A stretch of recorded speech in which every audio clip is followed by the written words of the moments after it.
religious burdens, and of course he was referring to the many needless laws of religion, practices, and traditions of the people.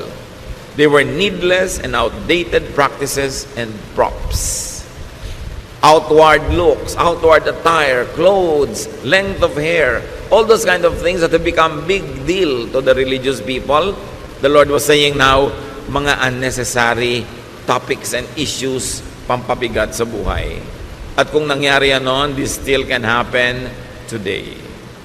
Religious laws and policies, practices and standards that make life difficult, that complicate life.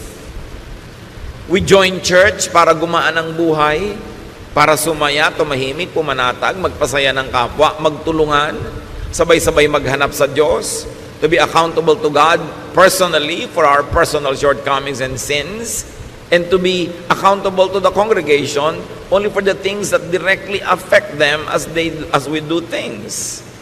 Na hindi business ng mga taong kalkalin, uriratin ng mga lihim na buhay ng kapwa-member, ibunyag at usigin ang mga ito. Ang mga personal na bagay na ginagawa ng isang tao ay pananagutan niya personal sa Diyos. Nananagot lang tayo publicly kung ang ginagawa natin publicly and directly affect people's lives in a negative way.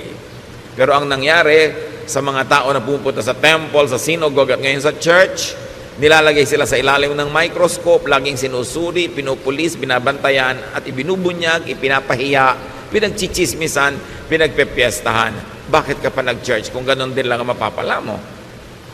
Kaya ang gusto ng Panginoon, ituwid ang napakarami mga kalikuan na tumigas na ng tumigas sa pagtagal ng panahon. Dumating siya upang ituwid ang maraming mga bagay na nagpapahirap sa mga taong lumapit sa Diyos at maging makadiyos. Halimbawa, nung ang mga mananampalatayang Hudyo ay naging mga Kristiyano, at meron naman mga Gentile people na naging Christian din, gusto na naman silang pahirapan ng mga Jewish Christians. Acts 15:3-5. The men who were sent by the church went through Phoenicia and Samaria, telling how the Gentiles had turned to God. This news made the Lord's followers very happy. When the men arrived in Jerusalem, they were welcomed by the church, including the apostles and the leaders. They told them everything God had helped them do, but some Pharisees had become followers of the Lord. They stood up and said, Gentiles who have faith in the Lord Jesus must be circumcised and told to obey the law of Moses. So yung mga Pharisees na dating mga sobrang relihiyoso, nagpapahirap sa kapwa nila Jew, naging mga Christian yung iba. At ngayon, ini-import nila into Christianity yung mga dating kaugalian ng Judaism na nagpahirap nga sa kanila noon. Kaya sabi nila, tuwang-tuwa kayo na naging mga Kristiyano yung mga Gentile. Nagpatuloy na ba sila? Kailangan i-circumcise sila kahit matatanda na sila kasi yan ang requirement ni Moses. There's a problem here. What these Christians now were doing was to accept Jesus and the religious cultural baggage of the messenger. So sabi nila, hindi lang si Jesus na dala-dala natin ang dapat nilang tanggapin, ang atin di mga dati ng mga kaugalian, bago pa dumating yang si Jesus, kailangan tanggapin din nila. Acts 15:6-9. The apostles and church leaders met to discuss this problem about Gentiles. They had talked it over for a long time when Peter got up and said, My friends, you know that God decided long ago to let me be the one from your group to preach the good news to the Gentiles. God did this so that they would hear and obey Him. He knows what's in everyone's heart. And He showed that He had chosen the Gentiles when He gave them the Holy Spirit, just as He had given His Spirit to us. God treated them in the same way that He treated us. They put their faith in Him, and He made their hearts pure. Nilinaw ni Pedro, ako ang tinuruan at inatasan ng Panginoon na unang magturo sa mga Gentiles. At nakita natin, nasaksihan ko at sinabi ko na sa inyo, kung paano tayo minahal ng Diyos, ganun din lang minahal ng mga Gentiles. Yung binigay sa atin na speaking in tongues, binigay din sa kanila. Yung baptism of the Holy Spirit, binigay din sa kanila. So, ginawa ng Panginoon yon, at dahil sa pananalig ng mga Gentiles na ito, ang puso nila inilinis. Anong naganap dito? Napakahalaga mga kapatid. They meet and discuss the matter. Because that matter was not covered by Scripture, nor by precedent. May naganap at nagaganap sa kanilang pananalig na hindi covered ng mga dati na nilang scriptures kasi walang ganong nangyari nung unang panahon. Gentiles becoming believers. So, wala silang mapagbabasihan na verse kung paano sila makikidil. So, nag-meeting sila at pinaandar nila ang kanilang God-given intelligence. Pinaandar nila yung principle of love, principle of acceptance ni Jesus, at naka-formulate sila kung anong dapat gawin dahil nga wala silang verse na pwede pagbasihan. So, pinagana nila ang kanilang intelligence. Now, the believers would not be tied down and limited by their existing and old scriptures because it did not cover this new kind of occurrence. Experience and reason would be used to tackle current issues. Sa pagpapatuloy ng naganap, Acts 15:10-11, now why are you trying to make God angry by placing a heavy burden on these followers? This burden was too heavy for our ancestors, but our Lord Jesus was kind to us, and we are saved by faith in Him, just as the Gentiles are. So here, the leaders who are enlightened were trying to make it clear that they were saved by faith, not by circumcision. Therefore, the Gentiles are also saved by faith, not by circumcision. So why require such a surgical procedure to men who are already quite of age? So Peter and the group couldn't count the matter as needless and an irrelevant burden. Hindi na kailangan yan, pampabigat lang yan ang buhay at pampahirap sa mga tao para lumapit sa Diyos. Acts 15:19, and so my friends, I don't think we should place burdens on the Gentiles who are turning to God. Conclusion, let us not turn them into Jewish Christians, being Gentile Christians would do. Hindi na kailangan na sila ay culturally gawin nating Hudyo. Yung culture nila, pwede na nilang ituloy, na naging Kristiyano sila, huwag na natin palitan yung kultura nila, pati yung kanilang mga asal at gawi. So they would update church culture and make the faith user-friendly. Pinapadali nila, hindi pinapahirap. Yung iba gustong pahirapin eh. Para bang fraternity, kailangan may hazing muna, pahirapan ka muna bago kita maging brad. Parang yung mga asosasyon ng mga PhD, kailangan pahirapan muna kita, kailangan muna mag-thesis defense bago ka masama sa aming mga doktor. Kaya ang thesis defense sa Pilipinas, ang hirap-hirap eh, parang ayaw kang pasalihin ng mga PhD na sa kanilang hanay. Sa ibang bansa, sa mga progressive countries, tinutulungan ka, pinapadali nila. Dito, pinapahirapan para laging sikat at konti lang ang mga may PhD. So, ganun din yung mga maraming relihiyoso, pinapahirap nila para maangat sila, pinapakonti lang nila yung pwedeng mapasama sa kanilang mga hanay. They focus on being formal, not on being spiritual. At yun ang binabago ng mga Kristiyanong pinag-aaralan natin. Ngayon, balik tayo sa ating original topic. Ang Panginoon na kinikriticize niya yung mga religious practices of His time. Ginawa lang nating halimbawa yung naging bunga ng mga Jewish Christians na gustong gawing Jewish din yung mga Gentiles. Matthew 23 verse 5. Sabi ng Panginoon tungkol sa mga religious leaders, everything they do is just to show off in front of others. Puro lang sila pagpapa-impress. Puro lang sila pag-create ng impression na ako banal, ako mahigpit, hindi pwede sa akin yan, hindi ko papalampasin yan kasi ako maka-Diyos. So this show is about me being holier than you. Habang ibinaba ng Panginoon sa mga tao yung katuruan, itinataas uli ng mga naging bagong Kristiyano para mahirapan na naman yung iba at huwag maabot, para sila lang ang nakakaabot at sikat sila. Matthew 23:13-15. You Pharisees and teachers of the law of Moses are in for trouble. Jesus continues. You're nothing but show-offs. You lock people out of the kingdom of heaven. You won't go in yourselves, and you keep others from going in. You Pharisees and teachers of the law of Moses are in for trouble.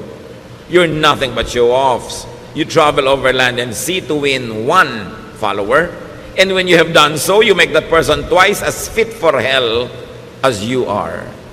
Ang mga pinakamababagsik na salita ng Panginoon ay hindi niya binitawan sa mga tinatawag na sinners. Binitawan niya ito sa mga tinatawag na banal, sa mga relihiyoso, sa mga religious teachers and preachers. Sabi niya, ang gagaling nyo, wala kayong ginawa kundi magpakitang tao. Pinagsasarhan nyo ng pinto ng langit ang mga tao dahil kayo man ay hindi makapasok. Naghihirap kayo para pumunta sa maralayong lugar para mag-convert ng mga kaluluwa. At pag na-convert nyo na sila, dinodoble nyo lang ang kanilang mga bigat sa buhay, lalong hindi sila makakapasok sa kalangitan. Hindi nyo kayang magturo ng kalangitan dahil hindi nyo yan nararanasan. Yan ang sinasabi ng Panginoon doon sa mga religious leaders. Puro kayo bawal, puro kayo mga paghuhusga, puro kayo mga pagpupwera, pagmamataas, pagmamalaki, puro mga pagpapalabas na kayo mga magagaling at mga matatalino at mga banal. Pero sa pagtuturo nyo sa mga tao, hinahawan nyo sila sa inyong mga ugali. Kaya sila man, tulad nyo, hindi makakapasok sa langit. Teachers could, according to Jesus, lock people out of the kingdom of heaven by showing them the wrong door, the door of ritual and other non-essentials. By making them follow invented requirements that will forever render you sinful. Hindi pwede, hindi kasya kahit kailan. Teachers could not go into heaven themselves by not following their own teachings or the truth they know. In their minds, they know the way to God, but in their practices, they don't do it. So hati sila. Iba yung iniisip, iba yung ginagawa. Iba yung public pronouncements, iba yung private life. At walang taong hati ang nakakaranas ng kalangitan o nakakapasok dito dahil ang gusto ng Diyos ikay buo. Kaya nga buong-buo tayong iniligtas buong-buong nilinis, buong-buong sinagip para buong makarating sa Diyos dahil tayo yung mga hati. Nagiging buo tayo dahil sa pananalig natin sa Panginoon, nagiging malinis, nagganap dahil sa pananalig sa Kanya, hindi dahil sa ating mga accomplishments. Teachers could keep others from going into heaven by discouraging and frustrating an honest search for it. Marami mga tao, they honestly search for God, but they get frustrated by the religious system that pretend to know and to show them the way. Kung natatandaan nyo sa Noli Me Tangere, na ang tunay na ama ni Maria Clara ay si Padre Damaso. At nung si Maria Clara ay nalito, na saktan, nawala ng gana sa buhay, sabi niya siya ay magmamongha, siya ay magmamadre, para hanapin niya ang Diyos. At sino ang kauna-unahang sumalungat at sobrang ipinagluksa yung desisyon na yon? Yung tatay niya na pare na si Padre Damaso. Sabi niya, huwag, hindi mo alam ang sinasabi mo, hindi mo alam ang susuungin mo. Dahil kung merong nakakaalam kung saan patungo ang mga religious teachings, dapat religious leaders. Ang problema, maraming religious leaders, alam naman nila na yung kanilang mga ipinagtuturo ay walang kakauwian, nakapayapaan, katahimikan, pero yung pa rin publicly ang pinipilit nilang ituro para magmukha silang banal. Napakahalaga na magkaroon ka ng personal search for God. And we allow people to search for God in a personal way. We don't dictate to them how to search for God. We only help them open the door, find the way, give them the options, teach them, inform them about the Word of God, and then let them seek God. At kung ang mga tao ay nagkakamali, nagkakasala sa Diyos, it's a personal matter between God and the person. It's not for the congregation to feast on and to judge on. Kasi marami mga churches naging parang mga Korte Suprema, naging parang mga hukuman, ginajudge ang bawat isa. Walang ganong itinuro ang Panginoon. Inimbento lang yun ng relihiyon. Ginagawa na yun nung araw na ang Panginoong Hesus ay nagtuturo at yun ang kanyang sinalungat. Tapos ipinagpatuloy pa ng mga Kristiyano later on yung ganong tradisyon na nililitis ang kapwa, hinuhusgahan. Kaya tuloy ang mga tao na pipilitan maging ipokrito at ipokrita, itinatago ang mga problema nila sa buhay sa takot na sila'y litisin ng simbahan. Maraming nilitis ang simbahan sa panahon, sa history. Meron pa mga tinaguri ang mga mangkukulam, sinusunog talaga literal yung mga katawan ng mga yon. Naging court ang church imbes naging kanlungan ng mga kaluluwang nahihirapan at humihingi ng ginhawa. Sa pagpapatuloy, Matthew 23:16-22. The Lord continues, you are in for trouble. You are supposed to lead others, but you are blind. You teach that it doesn't matter if a person swears by the temple, but you say that it does matter if someone swears by the gold in the temple. You blind fools! Which is greater, the gold or the temple that makes the gold sacred? May mga particular practices nung panahon na yun na tinuligsa ang Panginoon.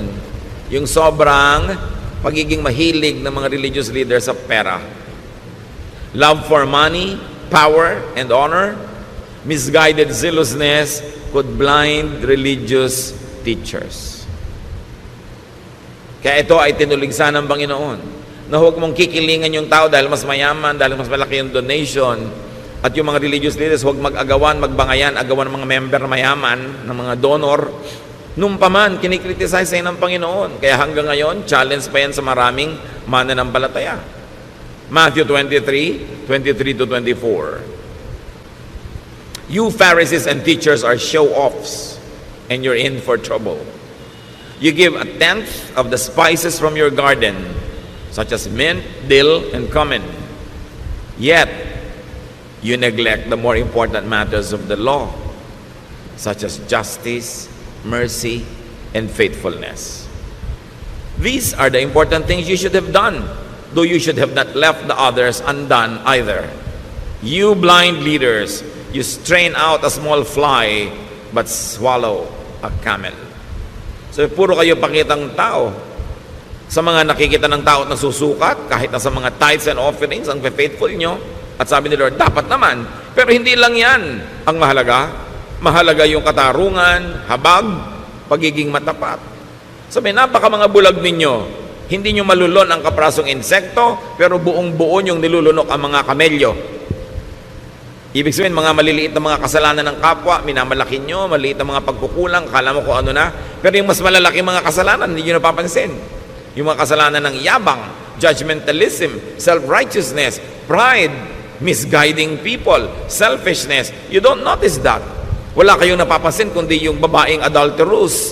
Wala kayong napapansin kundi yung mga taong kung nagko-commit ng mga sexual sin na parang sexual sin na lang ang kasalanan sa buong lupa at sa buong buhay. Ang dami pang iba. Pero ang pinanggigigilan nyo, yan lang. Sabing ganon. At totoo naman mga kapatid, sa kasaysayan ng church, hanggang dumating tayo sa present time, merong mga major denominations na talaga namang wala namang pinanggigilan kundi mga ibang mga uri ng pagkukulang ng kapwa, pero hindi nila napapansin yung mas malalaking mga kasalanan. Yung panghihiya, yung pananakit ng kalooban, yung paglalayo ng loob ng mga tao sa Diyos dahil sobrang nilang pinoformalize sa mga bagay. Sabi ni Lord, maliit na insekto, hindi nyo malulon. Pero yung mga lalaking mga kamelyo, buong buo nyong nalulunok. Sabi, you hypocrites, you are in for trouble. You are majors of minors, specialists of non-essentials. Ang laki-laking issue sa inyo kung anong Bible version ang babasahin. May version pang kaisa-isang tama at lahat na ibang version hindi na. Saka naman nakakita ng ganon. E paano bago na-imprenta yung version na yan? Di wala palang totoong Word of God. Sobra kayo nagmamalaki ng mga issue. Pinapalaki nyo ang loob, pinapayabang nyo ang inyong mga member na tayo ang tama, wala nang iba. Ang version na binabasa natin ang tama, yung kanila wrong. Tayo lang ang saved, sila hindi. Tayo lang ang papakasalan ni Kristo, sila audience. Sabi, binubulag nyo ang mga tao para maging mayabang na member ng inyong kongregasyon. Na kami lang ang tama. Ang tingin tuloy sa iba, demonic. Ang tingin sa iba, mali. Nagiging pala, hiwalay tuloy at mga separatist. Flunkers in major subjects like justice, mercy, and faithfulness. Pero ang gagaling magtalumpati, buhay na buhay pa hanggang ngayon ang mga tinutuligsa ng Panginoon noon. Dapat nating ibukas ang ating mata at isip at makita natin kung ito ay umiiral at nagaganap sa iba't ibang lugar at huwag tayong makisangkot, makisali at tulungan sa ganito mga tao na pahabain ang problema na noong pa man ay nilulutas na ng Panginoon. Self-righteousness, religious separatism, judgmentalism, pagbungkal at pag-ungkat sa mga lihim na buhay ng mga tao. Tulad ng babae who was caught in adultery. Alangan mang she was committing adultery in the streets. She probably was doing it in her own home, in her own house. And then people entered that house and dragged her out. Nung dinala sa Panginoon, gusto nilang batuhin. Hindi naman ipinabato ng Panginoon. Sabi lang niya, o sige, yun na lang perfect sa inyo, yung walang kasalanan, magsimula ng bumato. Although it was required by the law of Moses to kill that woman by stoning her. But the Lord said, di ba? Sabi ni Lord, I am the light of the world. Kaya ako dumating para tapunan ng liwanag yung mga religious baggage ninyo na ginagawa kayong mga malulupit sa kapwa. Akala nyo kinakatuwa ng Diyos. Tuwang-tuwa kayo, ipinagbubunyi ninyo na pagpiestahan ng mga kasalanan ng iba para yung mga kasalanan nyo ang huwag matingnan. Binovolunteer nyo na lang na lahat magtinginan sa kasalanan ng iba. Sabi, hindi ganyan. And so nobody dared to stone that woman because nobody was qualified. Alam nyo ang ginawa ni Lord na qualification to judge? Perfection. Sabi niya, o sige, sabi pala ng law of Moses, babatuhin ang babaeng makasalanan. Batuhin na, mauna na lang yung walang kasalanan. Wala naman ng ahas because nobody was perfect. Mga kapatid, kung hindi kayo perfect, stop judging others. Kahit sa congregation, yung mga kasalanan lang ng church, brothers and sisters natin, na kailangang i-deal, yung kasalanan that directly and effectively and practically affect us. Halimbawa, treasurer ng church, itinakbo niya yung fund. Affected tayo lahat. Dapat talaga i-deal yun. Pero anong pakialam niyo kung sinong ka-date niya kahapon? That's between her and God. No? Anong pakialam niyo kung anong nakaraan niya? That's already charged to the cross. Anong pakialam natin sa private lives ng mga tao hanggat hindi tayo directly affected in a practical way? Yan ay tinuturo ng Panginoon. Anong pakialam nyo dito sa babaeng ito? It's between her and God. Dahil kung talagang gusto ng Lord na papatayin yung babaeng yon at sundin yung batas ni Moses, ba't di niya pinabato?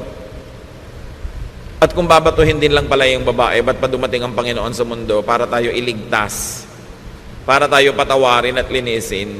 Hindi lang tayo inililigtas sa impyerno at sa mga impakto. Inililigtas din tayo sa mga relihiyosong sobrang makialam sa buhay ng kapwa na gusto nilang parusahan yung mga taong gumagawa ng mga private sins.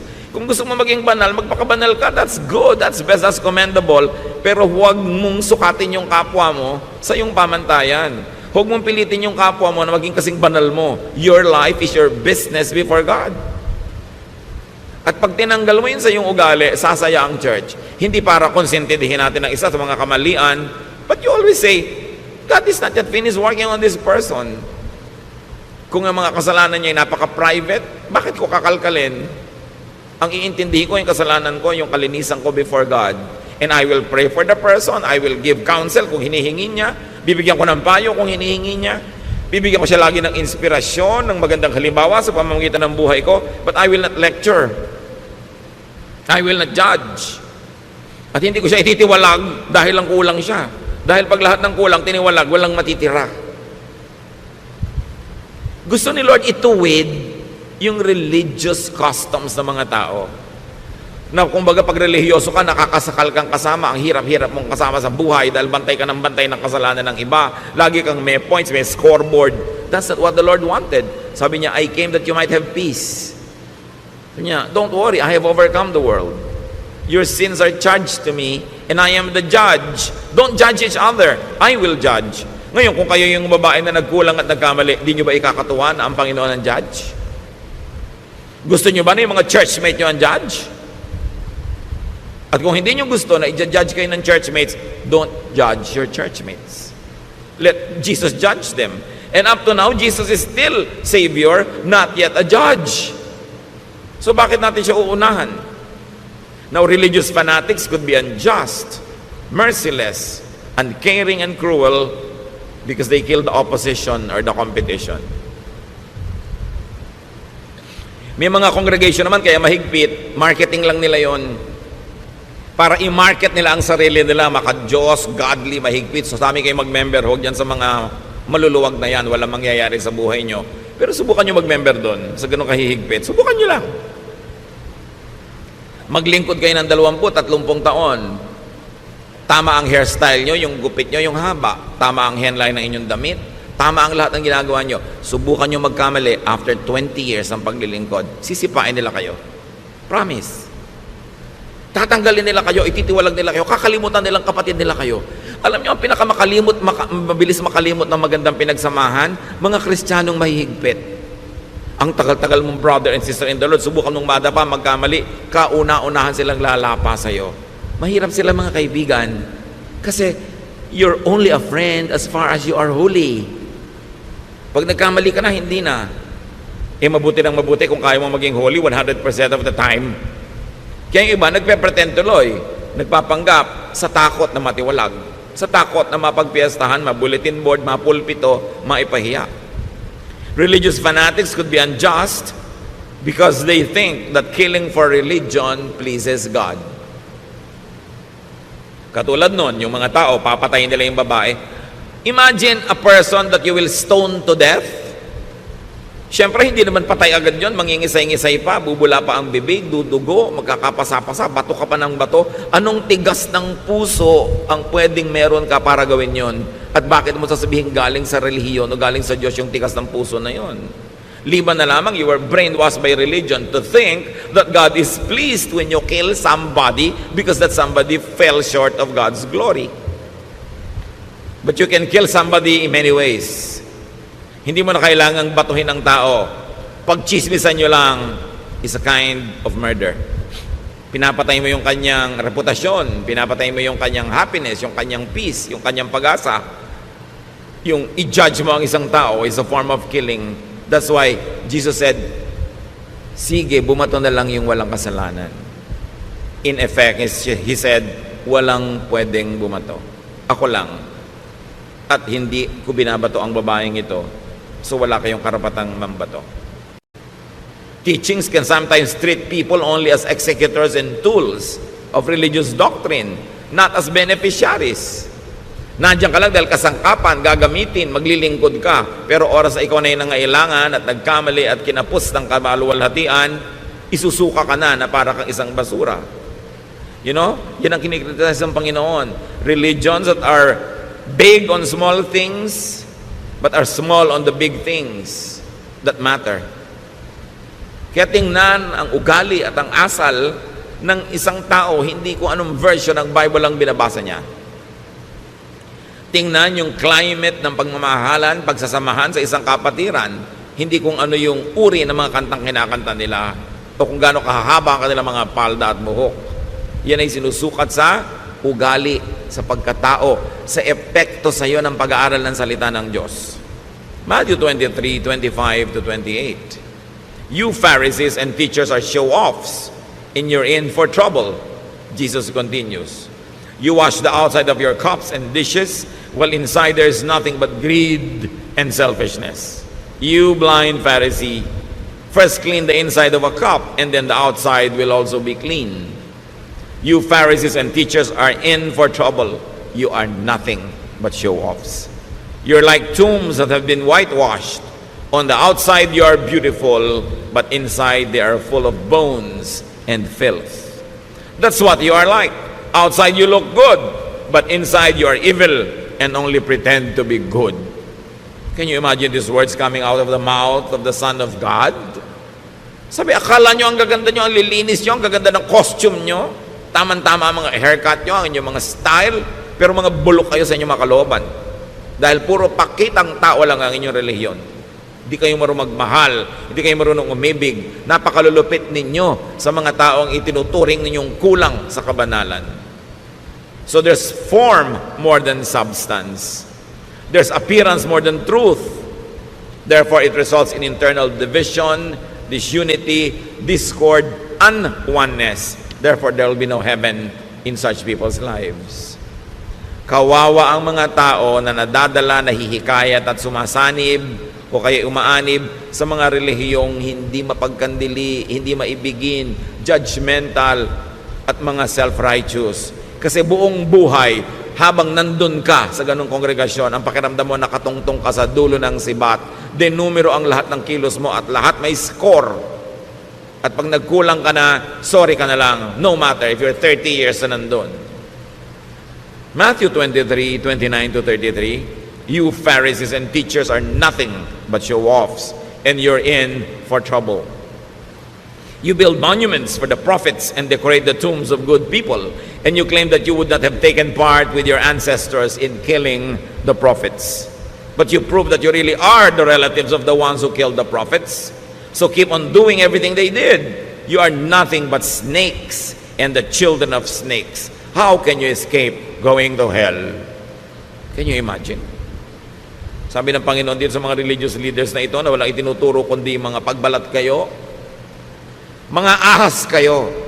Wala kayong iniwan sa mga anak lang ng ahas. Paano kayo makakataka sa impyerno? Kawawa ang mga makikinig sa inyo, idadamay nyo lang sa isang magulo, mahirap at mapagkunwaring buhay at hindi nyo sila mapapayagang pumasok sa kalangitan o maranasan ang kapayapaan sa buhay dahil wala kayong gagawin kundi tadtarin ang buhay nila ng mga requirement nyo na imposibleng masunod all the time.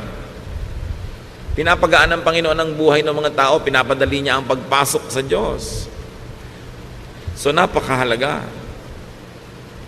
Prophets teach people new applications of old truths. Kaya sabi, you kill the prophets. Sasabihin niyo pa ngayon, kung nabuhay kayo noong unang panahon, hindi kayo sasama sa pagpatay sa mga propeta ng Israel. Pero sabi niya, sa asal niyo, halatang halata, mga apo kayo, no, mga pumatay sa mga propeta. Kasi pareho kayo ng ugali. Alam niyo po, napakaraming propeta sa Israel, pinatay ng mga Israelites sa isang malagim na mga paraan. Sari-saring mga pahirap ang inabot ng mga propeta. Akala niyo ba, laging iginalang ang mga propeta? Pinapatay ng taong bayan sa pangunguna ng religious leaders. Why? Because prophets teach the people new applications of old truths. Pinapalaki ng mga propeta ang pananaw ng mga tao paano maiintindihan yung original na mga itinuro ng Diyos na freeze na, naging fossil na, hindi na bagay sa panahon. So binibigyan ng mga propeta ng mga bagong reading, mga bagong interpretation para ang tao lumaya, hindi para ikulong ang tao, para padaliin ang buhay, hindi para pahirapin, at natetreten yung mga religious leaders dahil yung mga prophet, baka pakinggan ng mga tao, bumaba ang kita ng templo, bumaba ang kita ng mga synagogues, kaya pinapatay nila yung mga prophets. Because prophets bring new revelations. And prophets are not known for being conservative. Ang mga conservative, yung mga Pharisees, walang papalitan sa ating mga pamamaraan, walang papalitan sa mga nakaugalian natin, walang iibahin. Sila yung conservative. They like to conserve the system. Why? Because they benefit from it. Walang iibahin. Baka pag naiba pa yung timpla, mawala pa yung aming pagiging bida, kami ang may control, kami ang lahat ng pinagsasanggunian, kami ang merong say sa lahat ng bagay, baka maiba pa. Kita niyo yung mga propeta like John the Baptist, he was never conservative. He is what you might call Jeprox. He is what you might call, wow, bakit ganito? Ibang-iba yung suot niya sa mga nakasanayan. Wala po mga propeta noon na sumang-ayon sa mga matatandang kaugalian na inabot nila. Lagi silang a new voice, a fresh wind. That's why they were killed. Prophets are emergent. Sila yung bagong sibol. They shake and threaten the system. They are not keepers of the dominant system. Pag sinuri nyo ang mga prophecies, ang mga ginagawa ng mga prophet, hindi sila tagapag-ingat ng mga datit lumang kaugalian. Nagladala sila ng mga bagong pananaw, mga sariwang hangin na umiihip mula sa disyerto para bigyan naman ng sariwang buhay yung mga tao. Ngayon, yung mga Pharisees, the religious leaders, are dominant or recessive. Tatlong bagay lang naman yan na pwedeng katayuan ng isang institusyon. Ikaw yung dominant, nag-ahari, ikaw yung recessive, papalaos, o ikaw yung bagong sumisikat, emergent. And in the scheme of things, the prophets were always emergent. Bagong ideya, bagong application, paglalabas sa mga dating mga kahon, pagpapalaya sa mga dating mga tali, yun ang ministry ng mga prophets. Yung church system, sila yung dominant. Sila yung nag-ahari. At dahil nag-ahari sila, they are conservative. They don't like to change anything dahil baka pag napalitan, mawala yung kanilang pag-ahari. So they fight for dominance and survival. Kaya kung may mga dalawa o tatlong mga dominant group, sila yung naglalaban-labanan kasi ang tingin nila sa mga kaluluwa, market, agawan ng kliyente at customer. At hanggang ngayon, nangyayari yan mga kapatid. Kompetisyon ng mga denominasyon, kompetisyon ng mga relihiyon, paramihan ng member, paramihan ng donor. at walang papalitan dahil nakikinabang yung mga nakaupo at nakaluklok sa present system. The Lord Jesus Christ would never be identified with conservatives. When the Lord Jesus Christ was born, napaka-unconservative ng paraan siyang naipanganak. Napaka-kakaiba, new, revolutionary. At ang mga katuruan niya, napaka-revolutionary. Kung sino yung mga makasalanan, doon siya nakisalamuha. Kung sino yung mga relihiyoso, doon siya umiwas makisalamuha. Kung sino yung mga tinuturing na mga latak ng lipunan, mga walang sinabi, walang pinag-aralan, yun ang ginawa niya mga disciples. Hindi siya conservative, ever. And I will never be glad to be called a conservative. Kasi lahat ng mga pagbabago sa mundo, sa technology, sa kabihasnan, maging sa espiritualidad, it was always brought about by the new wind of new prophets. Yung reinvention of old truths so that now the people will benefit from it and the people will not be enslaved having to follow a system that no longer works. Nagpapalaya, nagpapalaki ng isip, nagpapaluwag ng buhay, nagpapaluwag ng hininga. Yung mga conservative nagtatali, naggagapos, nagkukulong dahil nakikinabang sila na sila lang yung nangunguna. Matthew 23, 34 to 36. Sa pagpapatuloy ng Panginoong Jesus, I will send prophets and wise people and experts in the law of Moses to you. So future tense pa, sabi ng Panginoong Jesus, padadalan ko kayo ng mga propeta, padadalan ko kayo ng mga matatalinong tao, yung mga tunay na magpapalaya sa inyo, but you will kill them or nail them to a cross or beat them in your meeting places or chase them from town to town. That's why you will be held guilty for the murder of every good person. I can promise you that people living today will be punished for all these things. Sabi niyo, alam niyo, padadalan ko pa kayo ng mga magtuturo pa sa inyo, mga bagong ideya, nakakapagpalaya, nakakapagpaluwag ng buhay. Pero alam niyo ang gagawin niyo? Uusigin ninyo. Babantaan ninyo. Le-labelan nyo na kung ano-ano mga labels, tatawagin yung mga demonic, evil, etc., etc. At papatayin nyo kung pwede pa. Sabi nyo, mananagot kayong lahat sa ganyang mga gagawin ninyo. May mga nagtatanong, meron pa ba mga prophets ngayon? Why not? Sabi nga ni Lord, I will send pa future tense pa. Those who insist na wala na, they only probably want to control your thought para sa kanila na lang kayo makinig at hindi na sa iba pa. Pero siyempre, kung meron mang ipapadalang mga totoo, lalo namang marami ipinapadala si Taning ng mga false. Kaya dapat sinusuri. Sabi ni Lord, you will know them by their fruits. Tingnan nyo bunga. Ano ba yung tunay na bunga ng isang guro? Hindi lang yung nangyayari sa buhay niya, mga kapatid ha. Yung nangyayari sa buhay nyo dahil nakikinig kayo sa kanya. Yun ang bunga. Lumuluwag ba yung buhay nyo? Nagiging mas mahal nyo ba ang Diyos? Mahal nyo ang inyong kapwa? Mas nakakalaya ba kayo? Pero hindi kayo kinukonsinti sa kamalian? Pero hindi naman kayo hinuhusgahan? Hindi kayo pinapahiya, binubulgar? Ano nangyayari sa buhay nyo? Kayo ang bunga. Kaya kayong makakaalam, good teacher ba? Good church ba? Good congregation ba? Tingnan mo sarili mo, anong nangyari sa akin mula nung nakinig ako dyan? Yun ang bunga. Hindi yung, ay, ang ganda ng bunga niya kasi tama ang gupit, maiksi ang buhok, malinis ang kuko, laging ganito ang suot. Hindi bunga yun, costume yun. Ang bunga is, how are you affected by the teaching? Because you are the fruit. So ang tanong, may mga Pharisees pa ba ngayon? Natural, marami. At ayaw nila sa mga false prophets. And listen, ayaw din nila sa genuine prophets. Kasi gusto nila, sila lang ang papakinggan. Sila lang ang hinirang ng Panginoon. Ang version lang nila ng Bible ang tama. Ang teaching lang nila ang totoo. Ang church lang nila ang i-honor ni Lord. Maniniwala pa ba kayo sa mga panahon na ito sa ganyang mga kagilagilalas na kasinungalingan? Marketing yan. Gusto nila, sila lang ang ligtas, sila lang ang totoo, sila lang ang tama. Be careful with people that say sila lang ang tama at ligtas at wala nang iba. Yan ang talagang mark, pinakamalaking mark ng kulto. Yung solohin mo ang Diyos, sa'yo lang sila, wala na sa iba. Tatakutin mo yung member mo, kahit gusto na umalis. Pag umalis ka sa amin, matatagal ang kaligtasan mo. Hello? Dapat mag-isip na ang mga tao. Tapos na ang panahon ng kamangmangan.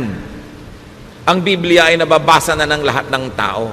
Napakarami na nating pwedeng malaman kahit na hindi ka mag-Bible school sa mga internet. Although, hindi mo papaniwalaan lahat na babasa mo. Dahil kahit mga sinungaling, nakakapag-post doon. Pero marami ng accessible knowledge, hindi na solo ng mga experts. Kaya ang tao ngayon hindi na mangmang. Hindi na pwedeng dinadaya-daya dahil ang tao marunong mag-isip para sa sarili. At panahon naman para gawin na yon. Dapat ang tao marunong mag-isip para sa sarili. Matthew 23:37 to 39. Jerusalem, Jerusalem, your people have killed the prophets and have stoned the messengers who were sent to you. I have often wanted to gather your people as a hen gathers her chicks under her wings, but you wouldn't let me. And now your temple will be deserted. You won't see me again until you say, blessed is the one who comes in the name of the Lord. Sabi ni Lord, naku Jerusalem, napakarami mong pinatay na prophet. Napakarami mong binato na mga lingkod ko na ipinapadala sa iyo.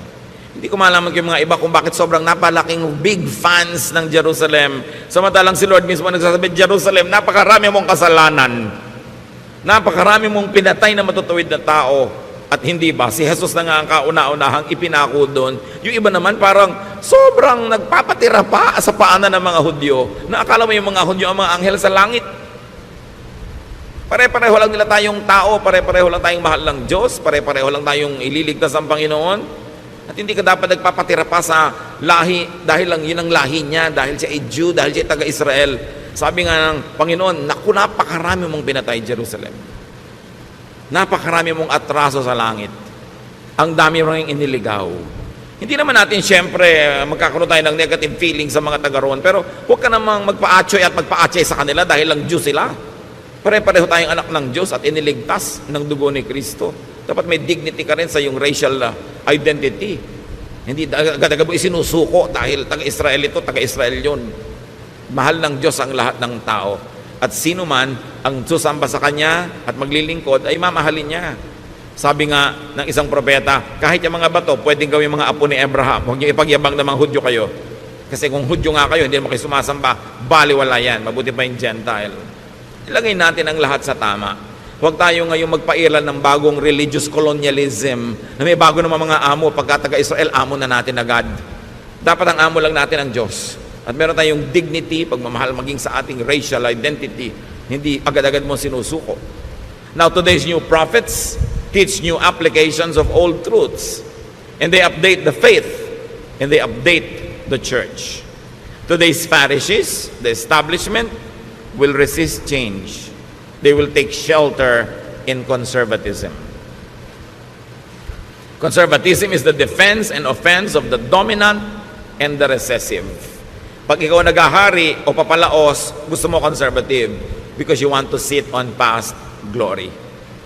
Jesus and the prophets were far from conservative. Spiritual growth, church growth, and the growth of the kingdom of God is not in conservatism. It is in dynamism and continuing reinvention of ourselves. So, why do we review? And why do we study these principles? Because we are bombarded by religious marketing of the dominant Pharisees, the rich, big religious corporations that compete for our soul and for our loyalty. What's truly important according to the Lord? Mercy. Mahabagin ka ba? Tinuturuan ka bang maging mahabagin? Justice. Katarungan. Faithfulness, truthfulness. But really, the Lord says that the most important is love. Pag-ibig. Yan ang tunay na susi, yan ang tunay na sukatan kung maka-Diyos ka o hindi. This is what to give, to promote, to implement, and to look for. Seekers of God through religion must seek for love, must seek for signs of love in the climate of love where they want to find God. Hindi yung para kang pumasok sa kulungan, pumasok ka sa husgado o sa police state. Yan ang pinaka-least loving of all. Sayang ang pagod, sayang ang 1 Corinthians 13:1. What if I could speak all languages of humans and of angels? If I did not love others, I would be nothing more than a noise to God. Kaya ano ba yun? Speaking in tongues na pinamalaki ng aras mo intention. Sabi ko, hindi ako maibigin, baliwala yan. Para lang ako ingay ng walang kagabuhan. Of course, others there, if I do not love others, others means the other. Yung hindi ikaw, yung hindi mo kamuka, yung hindi mo kagrupo. Loving the other. Love others. Without love, religious eloquence is meaningless. 1 Corinthians 13:2. What if I could prophesy and understand all secrets and all knowledge? And what if I had faith that moved mountains? I would be nothing unless I loved others. So all the seminary education, all the PhDs, all the experience in ministry, without love, prophecy, knowledge, and faith are meaningless. Love pa rin. Hindi nyo hinahanap yung strict church ba ito? Doctrinal ba ito? Ang hahanapin nyo, loving church ba? At ang dadalhin nyo sa church, love din. Kung gusto nyo maging loving yung climate, love ang dadalhin ninyo. Hindi yung mga kabaligtaran nito. We all contribute in creating a climate in the fellowship. 1 Corinthians 13:3. What if I gave away all that I owned and let myself be burned alive? I would gain nothing unless I loved others. Yung mga unloving churches, minamaliit, nililibak nila yung word na love. Pag sa kanila yung love, hippie yan, durog yan, durugista yan, yung mga ano yan, mga wala yan, mga pasaway yan. Sa kanila gano'n na ibig sabihin ng love eh. Minamaliit nila yung word na love. Akala nila yung love yung pagiging careless, pagiging bangag, pagiging lasing. In-associate nila sa mga make love, not war, noong mga 1969, 1970. Iniiba nila para lang bulagin yung mga tao about the meaning of love. So ngayon, sabi, hindi kami loving, we are strict. But the point is, Jesus says the most important is love. And love does not mean maging hippie ka o maging durugista ka o maging careless ka o immoral. Huwag nating papababain ang ibig sabihin ng love. Love is understanding your fellow men, giving them time to grow and not judging them while you are continuously praying for them and helping them. That's what love is all about. Without real love for people, charity and sacrifice are nothing. So religious eloquence, religious brilliance, and religious giving are nothing when not done in love and for love of others. For what else could this be done? Halimbawa, charitable ka, eloquent ka, you could also do it for love of self, for self-promotion and self-preservation. 1 Corinthians 13:4-7. Love is kind and patient, never jealous, boastful, proud, or rude. Love isn't selfish or quick-tempered. It doesn't keep a record of wrongs that others do. Love rejoices in the truth, but not in evil. Love is always supportive, loyal, hopeful, trusting. So love doesn't keep a record of wrongs that others do. Keep that in mind. Religious zeal, especially self-righteousness, judgmentalism, and congregationalism could oppose love. 1 Corinthians 13:8-10. Love never fails. Everyone who prophesies will stop. So mawawala ng halaga yung mga prophets at prophecies. And unknown languages will no longer be spoken. So mawawalan din ang halaga yung mga speaking in tongues na yan. All that we know will be forgotten. So all knowledge, katalinuhan, galing, mawawala. We don't know everything, and our prophecies are not complete. But what is perfect will someday appear, and what isn't perfect will then disappear. So yung konti-konti nang alam natin, huwag tayong magyabang. Pati prophecies natin hindi complete. Be careful of people who say they know everything. They know all the answers. They know all the doctrine. Sinungaling yun. Kasi sabi sa Bible, we don't know everything and our prophecies are not complete. So ang isang tao talaga na responsable, na pwedeng pagkatiwalaan, yung tao nagsasabing, ako rin, naghahanap pa. May mga iba na ako natagpuan, may nalaman na ako, pwede ko i-share sa iyo, pero iba hahanapin pa natin. I don't know all the answers. Be careful about people who pretend that they know because they will mislead you. Now, love is perfect. Religiosity is imperfect and will stop. 1 Corinthians 13:11-12. When we were children, we thought and reasoned as children do. But when we grew up, we quit our childish ways. Now all we can see of God is like a cloudy picture in a mirror. Later we will see Him face to face. We don't know everything, but then we will, just as God completely understands us. So yan mga bata pa tayo, especially bata ka pa sa pananalig, bata ka pa sa spirito, isip bata ka, pero dapat dumarating yung time na nagmamature ka. At ang nagmamature naman, hindi ibig sabihin nalalaman mo lahat. Nalalaman mo lang na hindi mo alam lahat. Yun ang ibig sabihin ng maturity. Therefore, you become more careful, you become more humble, and less self-assuming. Sabi, hindi naman natin talaga makikilala ng lubos ang Diyos ngayon eh. Kasi ang laki-laki ng Diyos, ang daki-dakila niya, ang liit-liit natin at marami pa mga takip-takip sa mga mata natin. So sino ang makakapagsabing alam na alam ko, kilala ko ang Diyos at yung pagkakaalam ko, pagkakakilala ko ang kaisa-isang tamang interpretation. Sabi niya, hindi ganun. Pagdating ng panahon, makikilala natin siya. Pag face-to-face na tayong humarap. Pero ngayon, sinisikap nating makilala siya. Nobody can pretend to know God completely and to know all the answers. Pero itong mahalaga, sabi niya, kilalang-kilala tayo ng Diyos. At yun ang dapat nating ipagpasalamat. Alam niya ang ating mga kahinaan, alam niya ang ating mga pangangailangan, alam niya kung paano tayo tutulungan, kahit hindi natin siya lubos na kilala. Religious understanding is progressive. No one should be trapped and frozen in just one stage. Kung yung pagkakakilala mo sa Panginoon 20 years ago, mga kostumbre mo, ugali, 20 years ago hanggang ngayon, hindi na iba, hindi ka nag-grow. Progressive eh. Dapat nag-grow. Truth will reveal the inanities of many things people used to consider all important. So 1 Corinthians 13:13, sa pagwawakas, kung anong tunay na mahalaga, for now there are faith, hope, and love.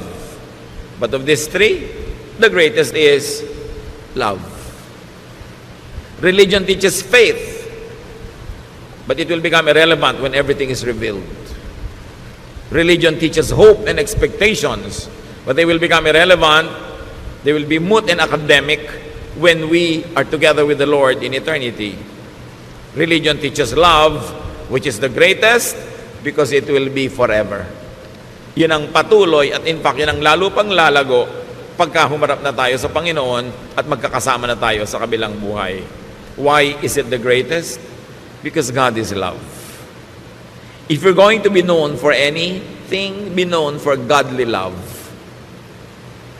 And if you're going to look for anything important in a fellowship, in a group, look for love.